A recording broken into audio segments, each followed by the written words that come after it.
এই ধরনের কোনো পরিকল্পনা গভর্নমেন্টের আছে না এটা এরকম প্রাইভেটলি চলবে বা এরকম ব্যবস্থা? দেখুন না, mountain valley so far my knowledge runs it comes under forest department. I mean the area, the land, it comes under forest department. Tourism is not the owner of the land. তো সেই ক্ষেত্রে forest ডিপার্টমেন্টকে দায়িত্ব নিতে হবে। এবং আমি বলবো, আমি কোনো ব্যক্তির বিরুদ্ধে নয় বা কারোর বিরুদ্ধে কথা বলতে চাইছি না, যারাই কাজটা করেছে কেওয়াস কেন হয়েছে আপনারাও জানেন, আমরাও জানি। সমস্ত কিছু গভর্নমেন্টের সঙ্গে মিলে একটা এমিকেবল সলিউশনের মাধ্যমে যেন আমরা করতে পারি, সেই জিনিসটি মাথায় রাখা উচিত। কমিউনিকেশনটা এখন মোটামুটি কিছু চলছে বা হচ্ছে। জম্পুই এর সরকারের কি? দেখুন, জম্পুই যে আমাদের টুরিস্ট লজ, সেখানে বর্তমানে যে পরিকাঠামো রয়েছে তাকে উন্নত করার জন্য আমাদের পরিকল্পনা রয়েছে। কানেক্টিভিটি অনেকটাই উন্নতি হয়েছে, সেটা আপনারা নিজেরা উপলব্ধি করতে পেরেছেন। কিন্তু ভৌগোলিকভাবে জিওগ্রাফিক্যালি যে লোকেশন, সেটাকে তো আমরা ঠিক করতে পারবো না, রাজ্য সরকার ঠিক করতে পারবে না। কিন্তু কিছু কিছু ড্রব্যাকস আমাদের কানেও সেখানে আসে। সেখানে অ্যাকোমোডেশন, ফুডিং নিয়ে ডাইরেক্টর এবং সেক্রেটারির সঙ্গে আমার কথা হয়েছে, আমরা খুব শীঘ্রই সে ব্যবস্থা গ্রহণ করব। এবং হোমস্টে যে কথা আমি বলছিলাম, জম্পুই হলেও সেখানে আমাদের 4খানা হোমস্টে আমরা চালু করব খুব শীঘ্রই, নারিকেল পুঞ্জের পরবর্তী সময় জম্পুই হিলে। এবং সেটাকে আরো কি করে আকৃষ্ট করা যায়, ইতিমধ্যে অ্যাডভেঞ্চার ট্যুরিজম জম্পুই হিলে সেখানে রয়েছে, আপনি জানেন। আমাদের লজিং, ফুডিং সেখানে ব্যবস্থা রয়েছে, কিন্তু সেটাকে আরো উন্নত। আমাদের আরো কিছু ছোট ছোট আমাদের প্রকল্প যেগুলো আপনাদেরকে আমরা জানাতে চাইছি, রাজ্যের জনগণকে জানাতে চাইছি। চতুর্দশ দেবতার যে মন্দির, সেখানে আমাদের 12 কোটি টাকা নির্মাণ ব্যয় করে নতুন ভাবে কাজ করার জন্য টেন্ডার হয়েছে, পর্যটকদেরকে আরো আকৃষ্ট করার জন্য। কারণ এটা আমাদের নতুন সরকার গঠিত হওয়ার পর, এটাকে ইন্টারিম বাজেট, এই বাজেটে শুধু আগামী 2 মাসে দেশ চালাতে কত টাকা দরকার সেই জিনিসটা নিয়ে আলোচনা হয়েছে। আর আমাদের সরকারের বিগত দিনে যে উন্নয়নমূলক কর্মসূচিগুলো মোদিজির নেতৃত্বে গভর্নমেন্ট অফ ইন্ডিয়া থেকে স্বদেশ দর্শন 2 আমাদেরকে প্রদান করা হচ্ছে, এবং আগরতলা ডেস্টিনেশন এবং ঊনকোটি ডেস্টিনেশন, দুটো ডেস্টিনেশনে আমাদের 70 কোটি টাকা করে টোটাল 140 কোটি টাকা প্রদান করা হবে। আগরতলা ডেস্টিনেশন এবং ঊনকোটি ডেস্টিনেশনে কি কাজ হবে, পরিকাঠামোগত দিক থেকে কি উন্নয়ন হবে, পর্যটকদেরকে আকৃষ্ট করার জন্য কি সিদ্ধান্ত আমরা গ্রহণ করব, তার কাজ যে ডিপিআর, সেই ডিপিআর তৈরির পর্যায়ে রয়েছে। এবং পিডিএমসি সরকারিভাবে ভারতবর্ষের সরকার থেকে অ্যাপয়েন্ট করা সেই পিডিএমসি, সেই ডিপিআর এর কাজ তারা করছে। আমাদের দুটো ডেস্টিনেশন, আগরতলা ডেস্টিনেশন 70 কোটি টাকা এবং ঊনকোটি ডেস্টিনেশন সেখানে 70 কোটি টাকা, টোটাল 140 কোটি টাকা প্রদান সেখানে করা হবে। এবং আমরা বিশ্বাস করি এই অর্থ দিয়ে আমরা ঊনকোটির আশেপাশের যে এলাকা এবং আগরতলার আশেপাশে সব এলাকাগুলোতে আমরা খরচ করে পরিকাঠামো দিক থেকে আরো নতুন নতুন কিছু টুরিস্ট ডেস্টিনেশন আমরা তৈরি করতে পারবো, যাতে এই হোমস্টে ফ্যাসিলিটিগুলো চালু করতে পারে। আমরা কয়েকদিন চেয়ে নিচ্ছি ক্যাবিনেট পর্যন্ত যে হোমস্টে পলিসি, সেই পলিসিটা আমরা চালু করব এবং অফিসিয়ালি আমরা অ্যাডভার্টাইজমেন্ট দেব, অ্যাপ্লিকেশন ইনভাইট করব।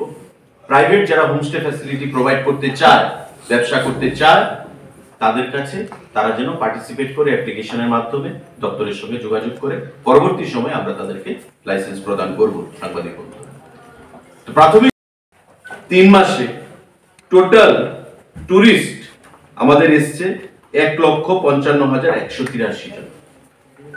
1,55,183 জন টুরিস্ট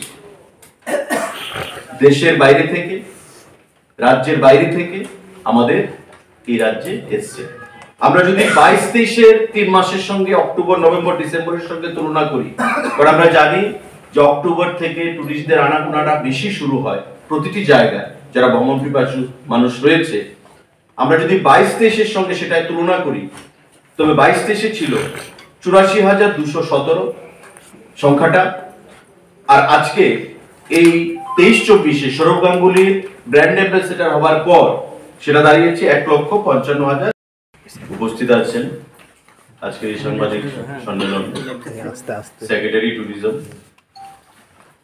ইউকে চাকমা মহোদয়, ডাইরেক্টর ট্যুরিজম তপন দাস মহোদয়, এবং যারা সাংবাদিক বন্ধুরা এখানে আছেন সবাইকে কিছু বিষয় আপনাদের মাধ্যমে, বহুল প্রচারিত আপনাদের সংবাদ মাধ্যমে রাজ্যের জনগণকে অবগত করতে চাইছি আমাদের দপ্তরের তরফ থেকে। আপনারা জানেন যে পর্যটন দপ্তর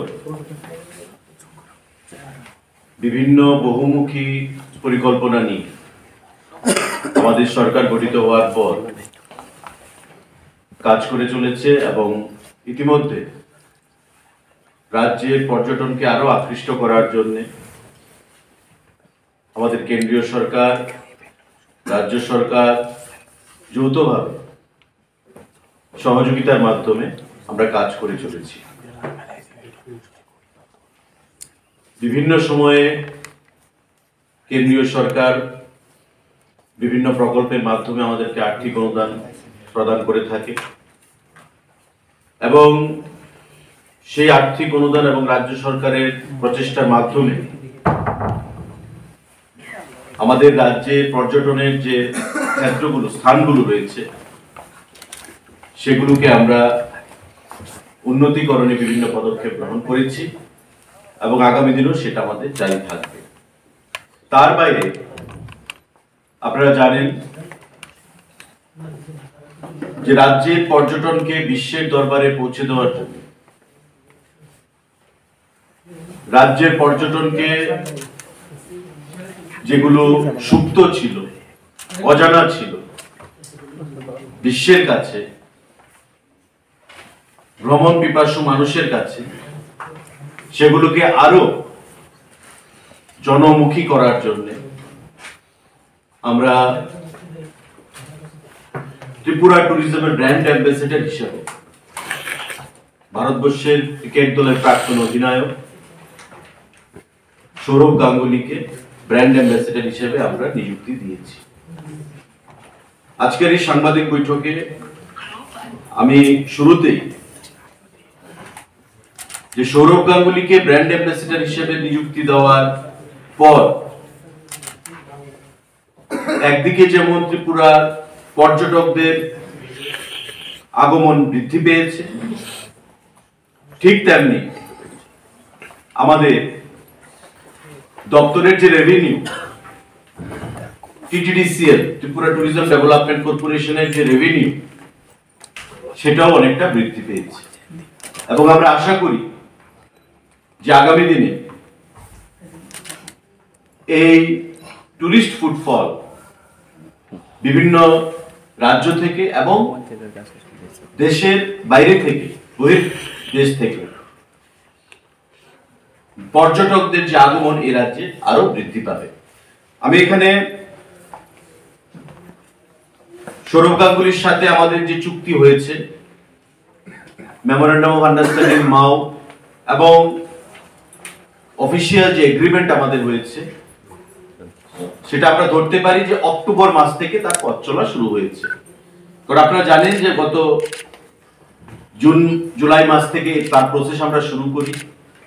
তার পরবর্তী সময় বিভিন্ন কাজ ছিল, দুর্গা উৎসব, দিওয়ালি, সমস্ত কিছুর পর আমরা অক্টোবর নভেম্বর মাস থেকে সৌরভ গাঙ্গুলির সঙ্গে এগ্রিমেন্টের ভিত্তিতে উনি শুটিং করে গেছেন ডিসেম্বর মাসের 11 এবং 12 তারিখে, এবং খুব শীঘ্রই এই যে ছোট ফিল্ম ফুটেজগুলো আমরা ট্যুরিজমের মাধ্যমে সারা দেশে